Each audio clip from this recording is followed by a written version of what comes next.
नमस्कार दोस्तों, आप सभी का स्वागत है जयप्रिया स्टोरी में। दोस्तों, इस कहानी को जरा ध्यान से सुनिए क्योंकि यह कहानी आपके जिंदगी भर काम आएगी। दोस्तों, बहुत समय पहले की बात है। एक गांव में एक बहुत धनी सेठ रहता था।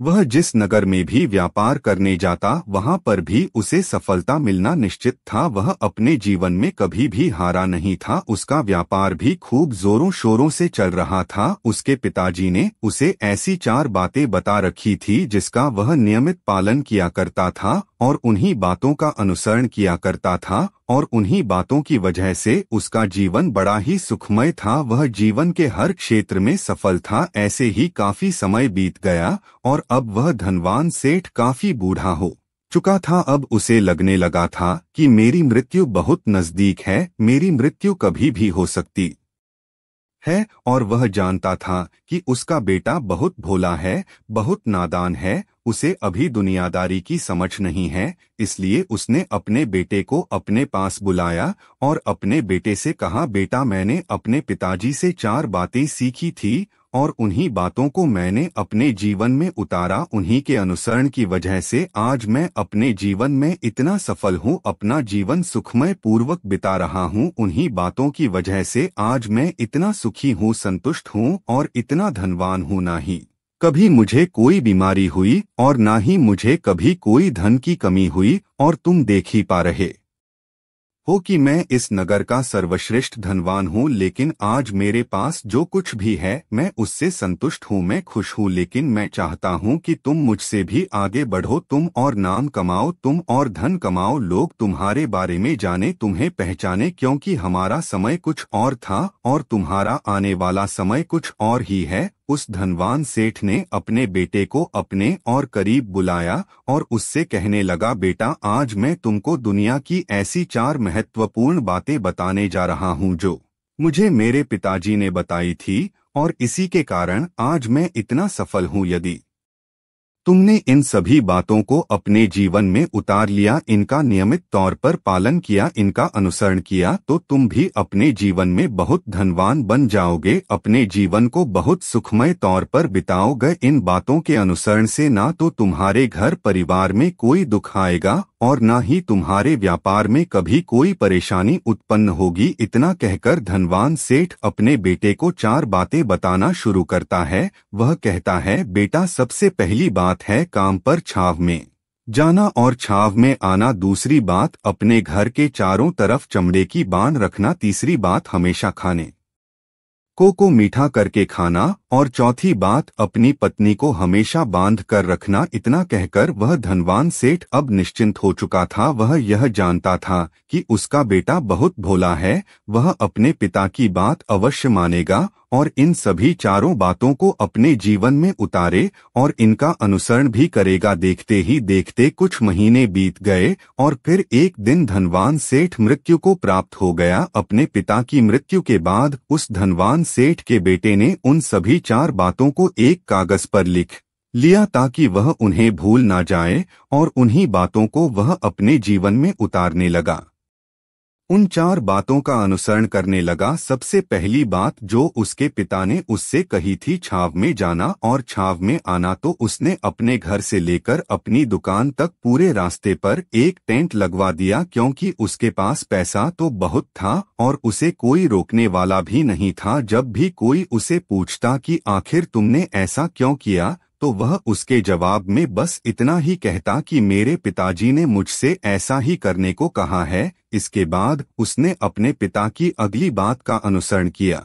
उसने अपने घर के दोनों तरफ चमड़े की एक दीवार खड़ी करवा दी। इसे देखकर आसपास के लोग बहुत क्रोधित हो गए। वे लोग उससे झगड़ा करने पर भी उतर आए। कई लोगों ने तो यह तक कह डाला कि आखिर तुमने ऐसा क्यों किया, चमड़े की बाड़ तुमने क्यों खड़ी करवा दी, चमड़े से बहुत बदबू आती है और इससे हमें तकलीफ होती है, इसे आज ही निकलवा दो। लेकिन कोई उसका कुछ भी ना बिगाड़ सका, क्योंकि उसके पास बहुत पैसा था, इसलिए कोई भी व्यक्ति उसका ज्यादा समय तक विरोध ना कर सका और उसने भी मन बना लिया था कि वह अपने पिता की सभी बातों को पूरे दिल से मानेगा। उसके पिता ने उसे तीसरी बात कही थी, खाने को मीठा करके खाना, जिस कारण वह अपनी पत्नी से हर रोज खाने में कुछ मीठा ही बनवा आता था, कभी सेवियाज, कभी हलवा तो कभी मिठाइयाँ, हमेशा यही सब खाता रहता। और उसके पिता ने उसे चौथी बात कही थी, अपनी पत्नी को हमेशा बांध कर रखना, जिस कारण वह हर रोज अपनी पत्नी को रस्सी से बांध कर रखता था। ऐसे ही कई दिन बीत गए और देखते ही देखते अब वह सेठ के बेटे का जीवन धीरे धीरे बर्बाद होने लगा था, क्योंकि उसने अपने पिता की सभी बातों का गलत मतलब निकाला था और वह उसी के अनुसार उनका पालन कर रहा था। देखते देखते उसका उतना बड़ा व्यापार अब ठप होने लगा था। उसके यहाँ पर ग्राहकों की संख्या कम होने लगी थी, क्योंकि जब उसका मन करता तब वह दुकान जाया करता और जब उसका मन करता तो वह दुकान से वापस घर लौट आता। उसका अपने पिताजी के इस कारोबार में मन नहीं लगता था, इस कारण उसके सारे ग्राहक अब उससे नाराज होने लगे थे। उसके सारे ग्राहक अब एक एक करके उस दुकान को छोड़ते चले जा रहे थे। इस तरह उसका पूरा व्यापार अब ठप हो चुका था। जिस व्यापार को खड़ा करने में उसके पिताजी ने खून पसीना एक कर दिया था, उस व्यापार को उसने कुछ ही महीनों में पूरी तरह से बर्बाद कर दिया था। अब उसका धंधा बहुत कम हो चुका था, जिस कारण वह बहुत परेशान रहता था, वह बहुत चिंतित रहता था। और इसके साथ ही उसने अपने घर के चारों तरफ चमड़े की दीवार खड़ी करवाई थी, उस कारण आसपास पर बहुत गंदी बदबू फैल चुकी थी। इसलिए जो भी उसके आसपास रहते थे उन सभी ने वह घर छोड़कर कहीं और पर अपना बसेरा बसा लिया। चमड़े की बदबू के कारण अब उसके घर में भी कोई नहीं आता था, यहाँ तक कि उसके मित्र और रिश्तेदार भी उस घर में आने से कतराते थे।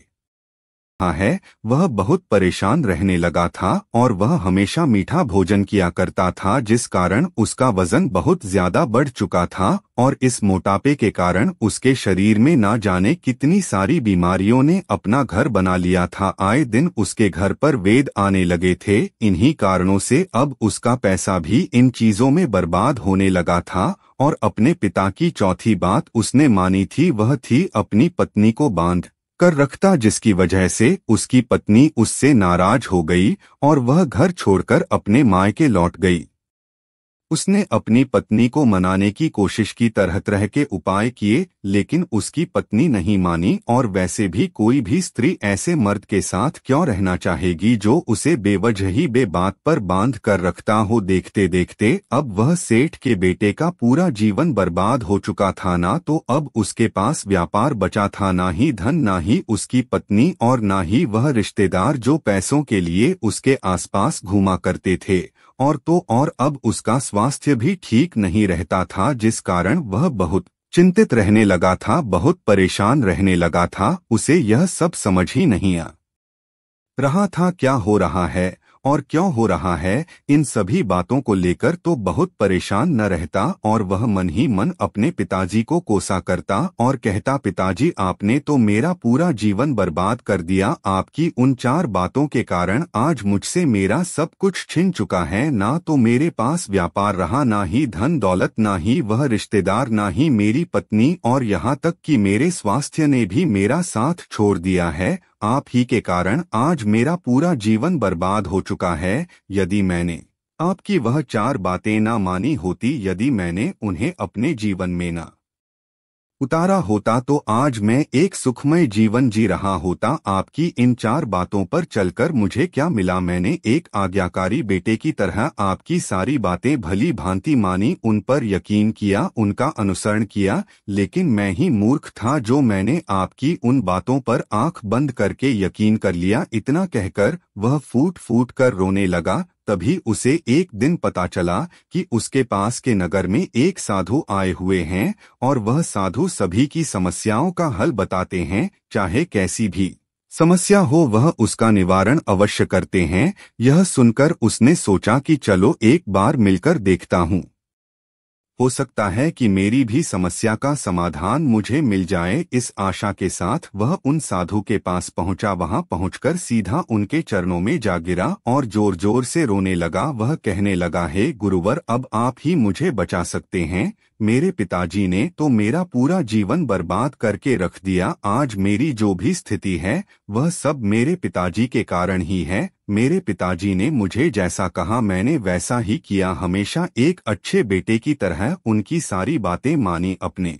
सारे फर्ज निभाए। और देखिए मेरे पिताजी ने मेरे साथ क्या किया, मरते मरते भी वह मुझे गलत बात सिखा गए और उसका खामियाजा मुझे आज भुगतना पड़ रहा है, क्योंकि मैंने उनकी सभी बातों को अपने जीवन में उतारा, उनका अनुसरण किया। और देखिए आज मेरे साथ क्या हो गया, मेरा तो पूरा जीवन ही बर्बाद हो गया। मैं अब तक यह नहीं समझ पाया कि मेरे पिताजी ने मेरे साथ ऐसा क्यों किया, क्या मैंने उनके साथ कुछ गलत किया था। इतना कहकर वह उन साधु के सामने और भी जोर जोर से रोने लगा। तभी वह साधु महाराज उस सेठ के बेटे से कहते हैं, बेटा चुप हो जाओ, पहले मुझे अपनी सारी बात तो बताओ, आखिर तुम्हारे साथ क्या हुआ है, तुम इस तरह से क्यों रो रहे हो, तुम्हारी इस परेशानी का क्या कारण है। उन साधु के इतना कहने पर उस सेठ के बेटे ने पर्ची उन साधु के हाथ में रख दी, जो उसने अपने पिता की मृत्यु के बाद लिख रखी थी, जिसमें उसने अपने पिता की चारों बातें लिखी थी। उन साधु ने पर्ची ली और उसे पढ़ने लगे, और उन्होंने जैसे ही वह पढ़ा तो वह जोर जोर से हंसने लगे। और वह उस सेठ के बेटे से कहते हैं, तुम कितने बड़े मूर्ख हो, तुम्हारे पिता ने तो तुम्हें दुनिया का सारा ज्ञान दे दिया, लेकिन तुम उसे समझ नहीं पाए, तुम उसका सही तरह से पालन नहीं कर पाए, और कहते हो कि तुम्हारे पिता ने तुम्हें गलत राह दिखाई है, तुमने गलत संदेश दिया है। तुम्हारे पिताजी तो तुम्हारी परीक्षा ले रहे थे कि तुम उनकी बातों को समझ पाते हो या नहीं, तुम उनकी बातों का सही मतलब निकाल पाते हो या नहीं। यदि वह चाहते तो इसका मतलब तुम्हें अच्छी तरह से बता सकते थे, लेकिन वह चाहते थे कि तुम इन बातों का मतलब खुद से जानो, खुद से समझो कि इन बातों का क्या अर्थ है। लेकिन अब तो ऐसा प्रतीत होता है कि मान तुम्हारी बुद्धि बिल्कुल भ्रष्ट हो चुकी है। तुमसे बड़ा मूर्ख मैंने आज तक नहीं देखा, जिसके पास दुनिया का इतना बड़ा ज्ञान हो, वह भला इतनी बड़ी मूर्खता कैसे कर सकता है। तुम्हारे पास कोई ज्ञान नहीं है, तुमने कोई भी ज्ञान अर्जित ही नहीं किया। अगर तुम इन बातों का सही मतलब समझ चुके होते तो तुम भी अपने जीवन में अपने पिता की तरह ही सफल होते, खुश होते, और तुम्हारा जीवन सुखमय तरह से बीत रहा होता। लेकिन तुम इतने बड़े मूर्ख हो कि तुमने अपने पिता की बातों का गलत मतलब निकाल लिया, उन बातों के मतलब के बारे में तुमने सोचा तक नहीं। उन्होंने जैसा कहा तुमने वैसा करना शुरू कर दिया। यदि तुम्हें उन बातों का अर्थ नहीं पता चल रहा था तो तुम किसी ज्ञानी से मिल सकते थे, तुम उससे उस बात का मतलब निकाल लेते। लेकिन जैसा तुमने अपने पिता की इन बातों को समझा है, इसका मतलब वैसा नहीं है। इस पर वह धनवान सेठ का बेटा कहता है, हे गुरुवर, आप क्या कहना चाहते हैं, क्या मैं अपने पिता की बातों को सही नहीं समझ रहा, और वैसे भी इसमें समझने लायक है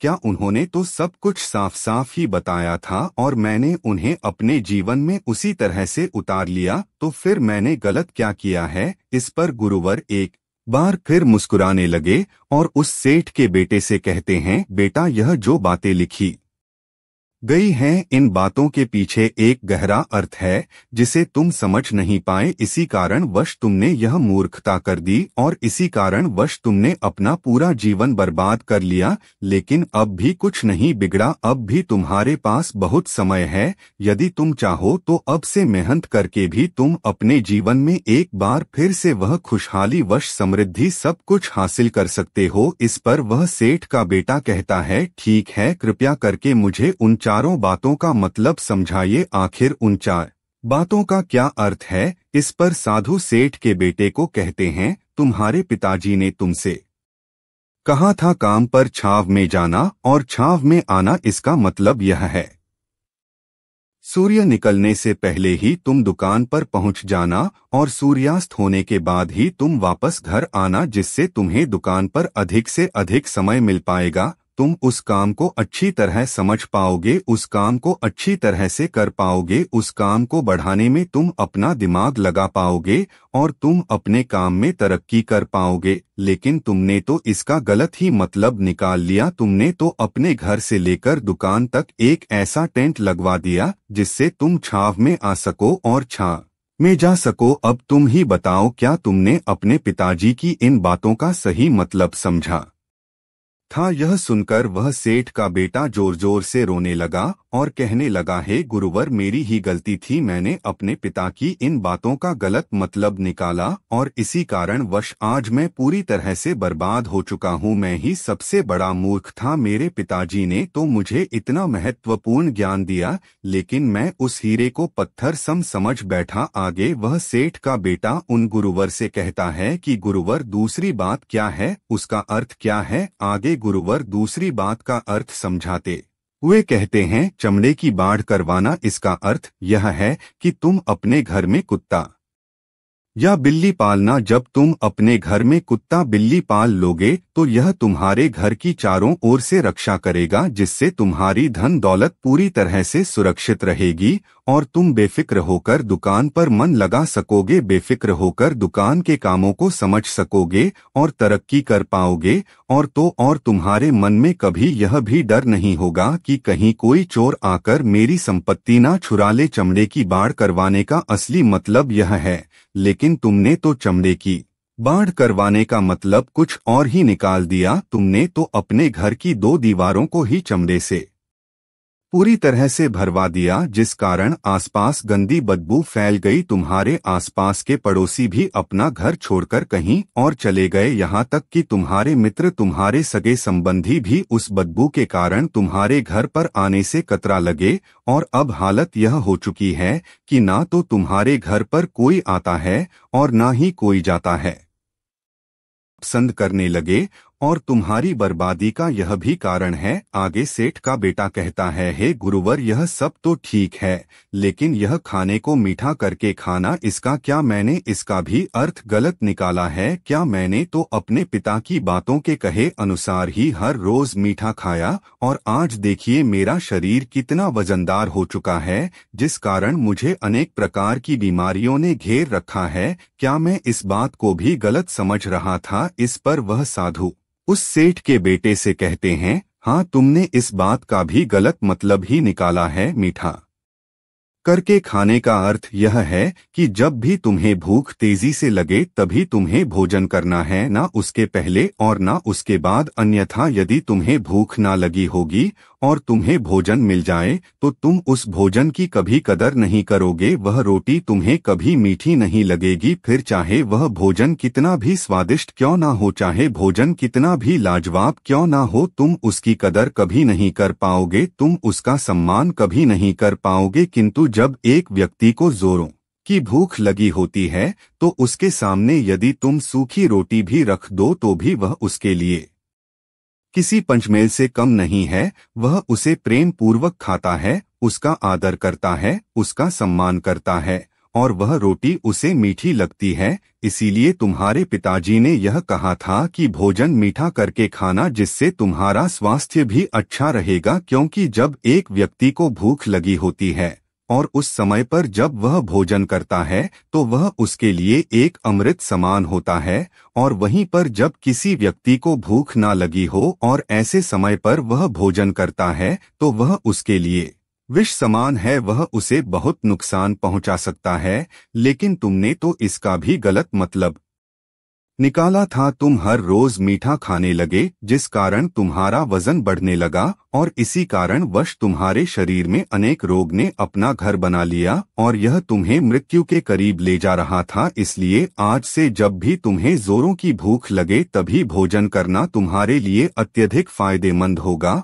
और तुम्हारे शरीर को हमेशा निरोगी बनाने में तुम्हारी मदद करेगा। और जब भी तब भोजन की आवश्यकता ना हो, तुम्हें भूख ना लगी हो, ऐसे समय पर भोजन कभी ना करना, यह तुम्हारे लिए बहुत नुकसानदायक साबित होगा। और यही तुम्हारी तीसरी गलती थी जिस कारण तुम्हारा पूरा जीवन बर्बाद हो रहा था। आगे सेठ का बेटा कहता है, चौथी बात तो बिल्कुल साफ लिखी गई है, अपनी पत्नी को हमेशा बांध कर रखना। तो इसका अर्थ भी कुछ और है क्या? मैंने इसका भी गलत मतलब निकाला है। इस पर साधु कहते हैं, हाँ बेटा, अपनी पत्नी को बांध कर रखने का अर्थ यह नहीं है कि तुम रोज रस्सी से बांध कर रखो, बल्कि इसका अर्थ तो यह है कि जब भी तुम दोनों के बीच में कोई आपसी मतभेद हो जाए, कुछ नोक झोंक हो जाए तो तुम अपनी पत्नी पर हाथ मत छोड़ना। जब तक एक स्त्री का पति उसके साथ रिश्ते में बंधा होता है तो वह अपने रिश्तों में बंध जाती है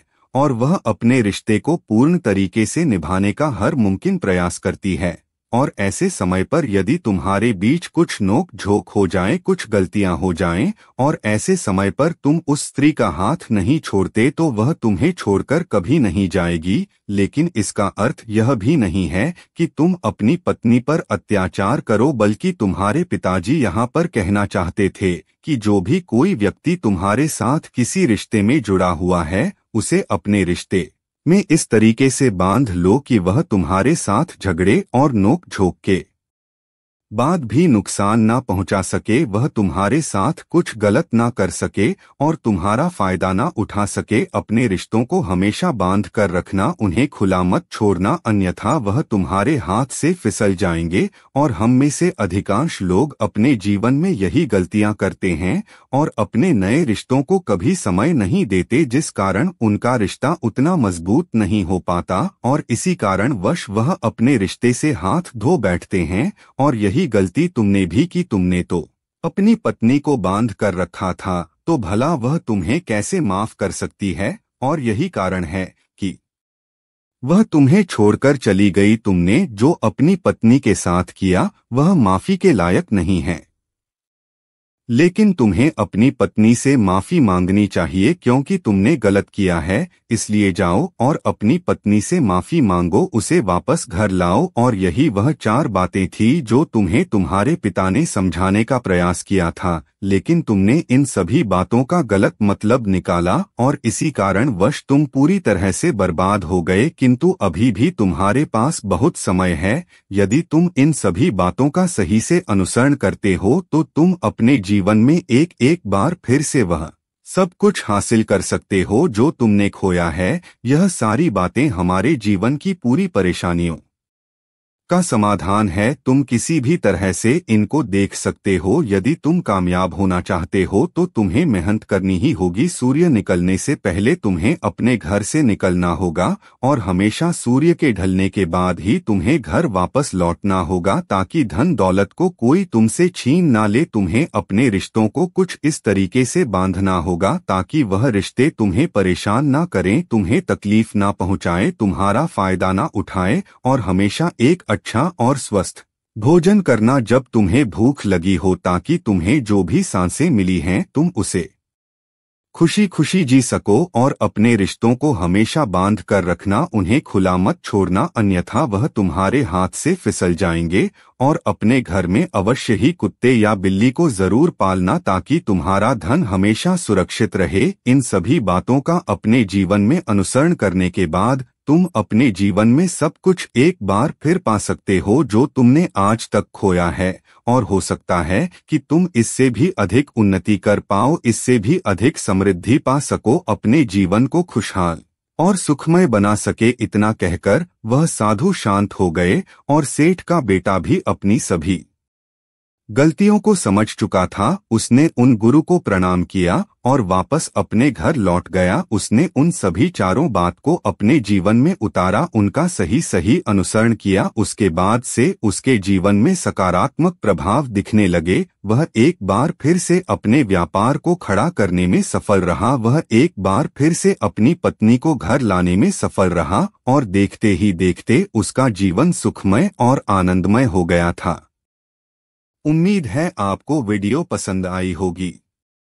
यदि पसंद आई हो तो वीडियो को लाइक कीजिए और कमेंट बॉक्स में अपनी राय जरूर लिखें। वीडियो में कोई गलती हो गई हो तो माफ कीजिएगा। ऐसी ही और वीडियोस के लिए हमारे चैनल जयप्रिया स्टोरी को सब्सक्राइब करें। धन्यवाद।